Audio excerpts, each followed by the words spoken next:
got a lot of great responses. Like Up in Smoke, I think it had like 5,000. Man, it had like 5,000 plays, and I don't know how many downloads on that piff, like in an instant, like in a blink of an eye. And I wasn't even paying attention. Like I wasn't even paying attention. It was that good. And then we threw it on that crack, and it got even more plays and even more downloads. So that was real heavy. Up in Smoke Volume One, and then after Volume 1 was Up in Smoke Volume 2, which was the follow-up to Up in Smoke Volume 1, because the response was so good, it's like I had to put out another one immediately. Like immediately. As soon as I dropped that, I was working on an album as soon as I dropped Volume 1. So I was working on my album in the midst of dropping Volume 1. And then the response was so good that I had to start working on another mixtape right after that. So I stopped working on the album and started working on Up in Smoke Volume 2. And Up in Smoke Volume 2 was more of I had more feel of the internet, of the industry, kind of what the people wanted to hear, and what they wanted more of, what they liked more of Volume 1. I had a lot of female friendly tracks on Volume 1. Um, so Volume 2, I try to keep the same formula, and but I also had my little silly crazy shit, where I was just me and fucking around and doing what I like to do. I had that. Volume 2 dropped, I believe, in like September of '09. September '09, I think Volume 2 was dropped on that piff as well. Or that crack, I think I put it on that crack. But as as soon as I got done with Volume 2, here comes V3. Right around the corner, man. It was like the demand for it was just like instant. So I got a lot of good feedback off of Volume 2 as well. And once that was finished, it had the computer loves, and the watch your homies, the trying to be your mans, and fall in the G Mob days, which was a lot of features that I did. Me and G4, my dude POC from California. Um, it was real versatile, man. It was getting more versatile as the time went on. Um, it was more, like I said, I was really feeding into what the people wanted to hear and trying to give the people what they wanted. Um, and keeping them familiar at the same time, keeping them familiar with what they already knew. So, but like I said, I brought my own flavor to it. That Kentucky, that Kentucky style, that Kentucky flavor that nobody really hears and nobody's really ever heard of. And then V3 came about, and V3 was really, you know, probably one of the most probably the most well put together project out of all three. But like I said, it was more, like I said, like giving everybody what they wanted.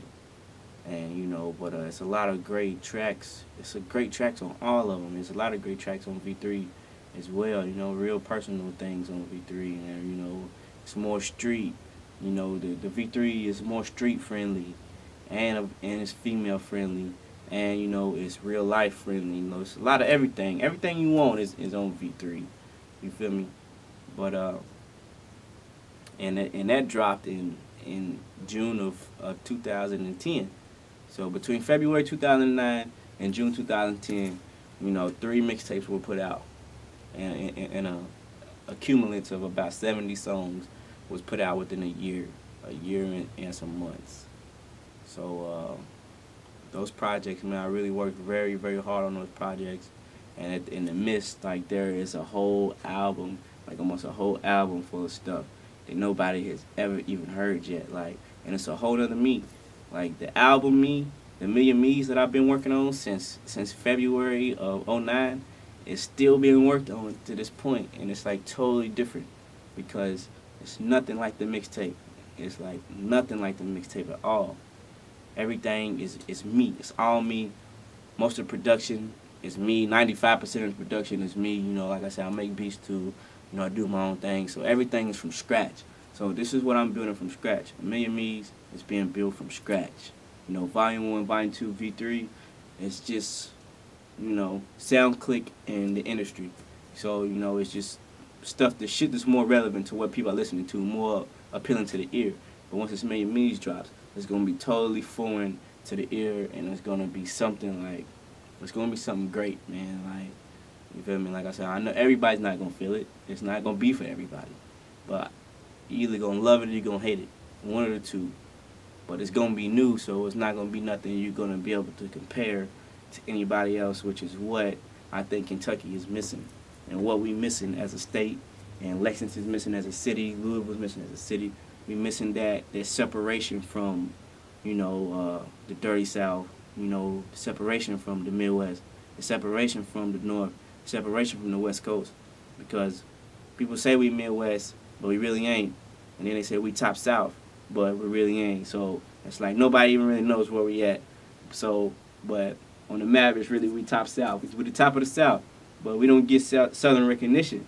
So, when this Million Me's drops, man, it's really gonna be something that's really like foreign to the industry and to the world and to the ear, and that's really what I've been leading up to, man. I've been working for, and like I said, I did these mixtapes for the people, and just because, like I said, sometimes you gotta sacrifice what you do and give people what they want to really get people to even get drawn into your circle. So, and now I got them, so it's like, all right.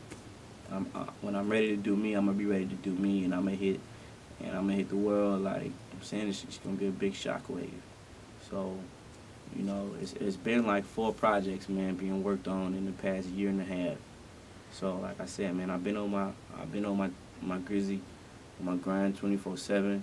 I'm always moving, I'm always working, always trying to find better ways, to do things and better ways to formulate my music.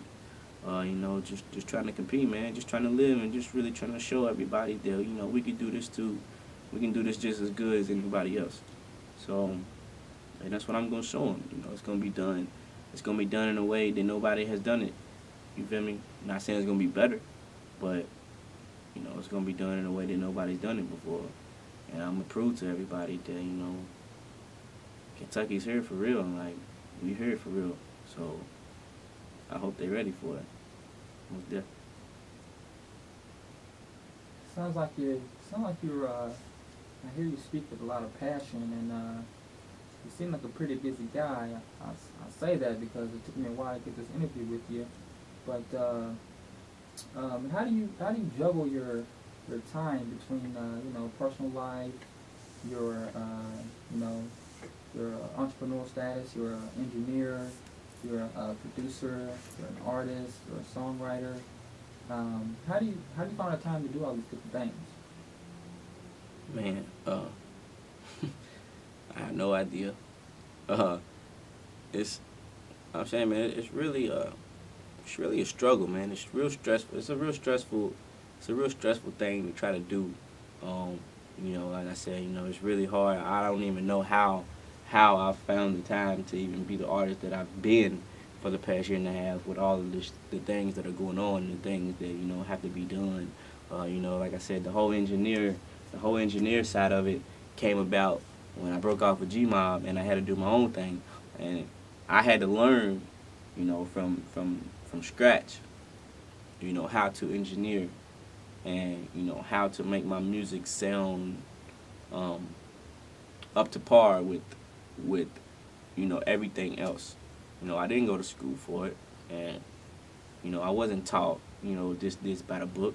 It was pretty much, hey, we build a studio, get Pro Tools, let's mess with this, let's mess with that, let's read. It was a bunch of reading, a bunch of hours. When I was working at Amazon, 6:30 to 5 a.m. I get off 5 a.m., come to the studio, let's get this Pro Tools running, let's record a song, let's do this, let's do that. So the engineering thing came about like from Volume 2 to Volume 3, to V3, and the album, like, it was all like a learning process, and it's still a learning process at this time. I'm still learning more and more each day, and trying to run the company at the same time. We record another.